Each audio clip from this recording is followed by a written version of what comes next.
Premier ലീഗിൽ ഇത്തവണ പ്രതാപശാലികളായ Manchester യുണൈറ്റഡിന് സന്തോഷിക്കാൻ വകയുള്ള കാര്യങ്ങൾ അധികമൊന്നും സംഭവിച്ചിട്ടില്ല.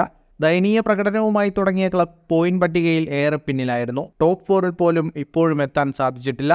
വെസ്റ്റ് ഹാമിനെതിരായ 3 ഗോൾ വിജയം ടീമിന് ചില പ്രതീക്ഷകൾ നൽകുന്നുണ്ട്. ലീഗിൽ കളിച്ച 23 മത്സരങ്ങളിൽ 9 എണ്ണത്തിലാണ് യുണൈറ്റഡ് തോൽവി അറിഞ്ഞത്. വെറും 2 മത്സരങ്ങൾ മാത്രം സമനിലയാക്കിയപ്പോൾ 12 എണ്ണത്തിൽ വിജയം സ്വന്തമാക്കി. ഇപ്പോൾ പോയിന്റ് പട്ടികയിൽ 6-ാം സ്ഥാനത്താണുള്ളത്. തൊട്ടുമുകളിൽ 5-ാം സ്ഥാനത്തുള്ള ടോട്ടനവുമായി യുണൈറ്റഡിന് 6 പോയിന്റ് വ്യത്യാസമുണ്ട്. പ്രധാനമായും 3 യുവതാരങ്ങളുടെ ഫോമാണ് ടീമിന് പ്രതീക്ഷ സമ്മാനിക്കുന്നത്. മൂവരും ഇതേ ഫോമിൽ കളിച്ചാൽ ക്ലബിന് ആദ്യ 4-ൽ ഇടം പിടിക്കാൻ സാധിച്ചേക്കും.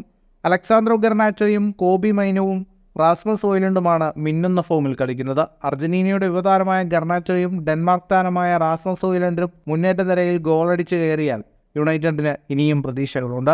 ഇംഗ്ലീഷ് ഫുട്ബോളറായ കോബി മൈനു യുണൈറ്റഡിൻ്റെ തന്നെ യൂത്ത് അക്കാദമിയിൽ നിന്ന് കളി പഠിച്ചെത്തിയ താരമാണ്.